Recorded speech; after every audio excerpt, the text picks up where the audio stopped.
Well, this is your daily morning motivational message. We do it every day, well, Monday through Friday. We do special calls on Saturday, and then, I expect you all to do and review throughout the course of the week, and then review for the entire week on Sunday. So we do it every day. You know what I mean? Why do we do it every day? Because it's just like your personal hygiene. You got to take care of yourself. You want to get in the routine and the habit of doing the things that keep you in a very up state, right? When you brush your teeth, you smile more. When you wash, you feel good about yourself. When you walk in the room and you're smelling good too, it just gives you a little extra swag. And I want you to have that mental swag as you move throughout your day. It's very important that you set the tone. That's why we do it in the mornings. So, what are we talking about today? I want to talk to you about leadership is a lonely road. Leadership is a lonely road because it starts at home. If you cannot lead yourself, you cannot lead anyone else. And for some of you, you may think, well, I don't know that I look at myself as a leader. I don't know that I even see myself that way. You're leading always. Now, you may be just leading a party of one with yourself, or you may be leading others in terms of you might have a position at your job that you're responsible. People look at you as someone in charge. You may be leading your children as a parent. You may be leading your family. You may be leading in your community. You might be volunteering at church. You might be a disciple. You might be building a business. You may be a business owner. Leadership always is going to show up in some way, shape, or form in some facet of your life, whether you like it or not. And the first step is to acknowledge that you are a leader, even if it's just a party of one. And when you begin to reframe and look at yourself in that context and take ownership of it, now you're going to take much more intention with the decisions and the choices that you make as you move throughout your day. In terms of your discipline, in terms of your eating habits, in terms of your exercise routine, in terms of the effort that you're putting forth in your work and your business, in terms of how you're showing up as a parent, et cetera, et cetera. So these things are important, but it's a lonely road because that inner conversation is where everything springs from. And as I've said before, you spend more time with your own thoughts than you do with anyone else's, hopefully. And by the way, that's important. It's important for you to understand how to shut out the noise. It's important for you to look to the mirror. It's fine to have a guidepost. It's fine to get some perspective. It's fine to find and tap into an empowering message. That's why we do this. But understand that you are the steward of your own ship. And cultivating a point of view is very important. Having a core philosophy is very important. Taking the time to develop a value system and principles. These are all parts of the process that we have to cultivate along the way to get clarity. Because when you have clarity and you're living from a clear and concise mental picture, it allows you to send out that beacon where people can tap into it and you can begin to even attract like minded individuals to your mission, to your goals, to your dreams. And then you can build that community. And if it is just within the confines of you and you could show up for yourself better each day. You can engage in behaviors and activities each day. But the loneliness part of it is a real thing. It's not always going to flow. You're going to have difficult days, difficult moments. You're going to have to overcome certain obstacles. There are going to be rough patches that you're going to have to move through. And that is a part of the process of developing. We're always developing. You're always growing if you're paying attention. Now, yes, many have decided to park. Many have decided to rest on the plateau of life. And in truth, there is no such thing as a plateau. What it is a slow, steady decline to the graveyard because a lot of people have become content. They have decided they don't want to grow anymore. They have fallen into a routine. They have kind of mapped out this life of predictability where they just adjust to whatever that routine is. And they have decided, whether it's conscious or not, to stop even aspiring to lead themselves, let alone other people. They have fallen into the pattern of someone else's routine, of someone else's mandate as an employee, as a spouse, as a parent.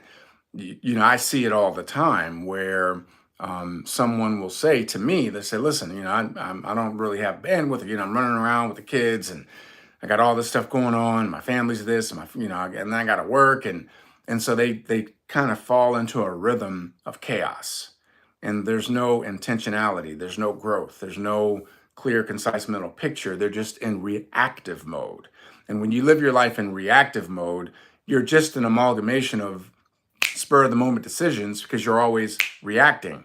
And there's no direction in that. It's just sustainability. It's like I just got to do what I to do to survive the day. I got to get through the day. I got to survive this. I got to survive that. And people do that for years. They do it until the kids are out of the house. They do it until they retire from their jobs. They do it until without having any real direction.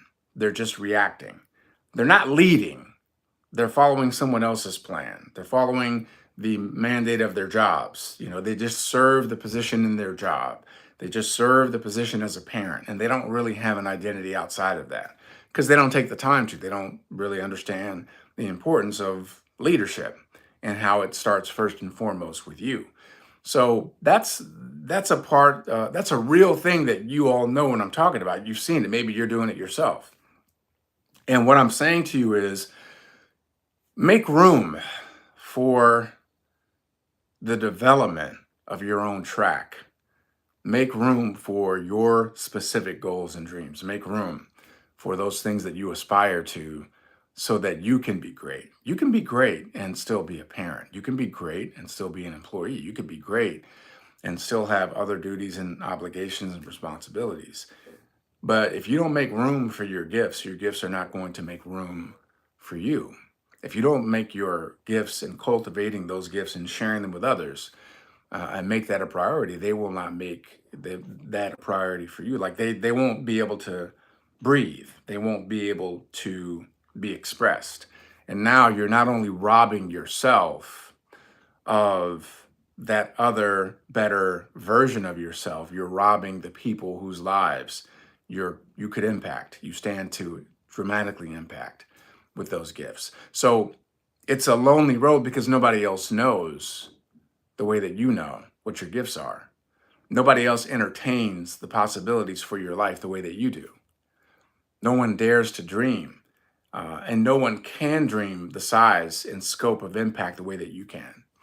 They can encourage it in you, but ultimately it's up to you to take ownership of that. And it's difficult. It's lonely because it's just you. Like it's you and your thoughts. And you have to make that decision and then you have to own it. You have to embrace it. You have to activate it. You have to take actions in the fulfillment of that. You have to do it every day. Every moment every waking moment that's available, you want to do that because you're worth it. Your goals and your dreams are worth it. And it starts with you. No one is going to come along and turn you on. Change is a door that can only be opened from the inside. You have to make that decision. And then you have to make that decision right. You have to follow through with the actions, the daily disciplines that reap multiple rewards, and recognize that it's hard. It's hard because it's not like you have a cheering section. If you happen to have that, that's great, but most of the times you don't. When things are not going well, there's usually not going to be anybody there to pick you up when you fall or pat you on your back or give you words of encouragement. If you have that, that's great, but typically that's not the way it works. You have to process and navigate these things on your own. A lot of times you have to problem solve on your own. A lot of times you're going to have to figure out how to overcome your own inner stinking thinking on your own because it's your stinking thinking that's keeping you stuck. It's your limited vision that'll keep you stuck. It's your moments of low self-esteem, low self-worth, low self-image that'll keep you stuck if you stay there. And you have to take the responsibility to lift yourself up. And that's up to you to do. It's up to you to make that decision to fight through it. It's up to you to make that decision that I'm going to figure this out because everything is figure outable. It sucks. It hurts. It's painful. I feel like alone, and that's okay. This too shall pass. But that's the process, because that's where a lot of the growth is going to take place, is in the hardest spots, the hardest places in your life. That's where a lot of the growth takes place. But it's lonely. I'm just, I know it's not a pleasant message to all hear. It's not fun, but it's the truth. It's lonely to lead oneself. But in leading oneself, you can lead yourself to other experiences and dynamics and opportunities that you never would have thought available to you. You can grow in ways that you never would have thought you were able to grow. And you can find yourself living a different kind of life that's even more magical than some of the things that you've previously experienced. But it's up to you to take ownership of that. So leadership starts first and foremost with a party of one, leading yourself, and then being intentional with how you're leading others. As a parent, as a employee with responsibilities and people that are reporting to you, as a business owner, as a family person, as a volunteer, as a disciple, whatever those roles are, it's up to you to live up to those and beyond. And it's not going to be easy. And some days are going to be better than others. Some days you're going to be dropped to your knees. Some days it's going to feel like nothing is going right. And you still have to keep moving forward, asking yourself those more important questions like, why am I doing this? Who am I doing it for? What kind of mark do I want to leave? What kind of example do I want to set? And will I be able to look myself in the mirror at the end of this day and just feel proud of the fact that I soldiered through this difficulty, that I made it through a very dark period in my life, that I was able to just pick myself up and keep moving forward. And as James Baldwin says, sometimes you have to cry your way through. Sometimes you're going through it and all you can do is just feel what you're feeling. And it's not easy, but you got to keep moving forward. It may not look the way you thought it was going to look, but you got to keep moving forward, because you have so much to offer. You have so many things that are blessings in your life. And if you focus on that as a leader, as you're leading yourself, and you focus on the gratitude, and you focus on the gifts that you've been given, you focus on the opportunities that are still here or the opportunities that you have yet to create, then you're going to come out on the other side stronger. You're going to come out on the other side a better leader. And perhaps you can be a blessing to somebody else. Perhaps your story of overcoming can be a blessing to somebody else. Perhaps how you decided to lead can show somebody else how they can lead too. If you got some value out of that, take this and like it and subscribe it, and then share it with somebody else, because it is a blessing to be a blessing. Have an awesome day.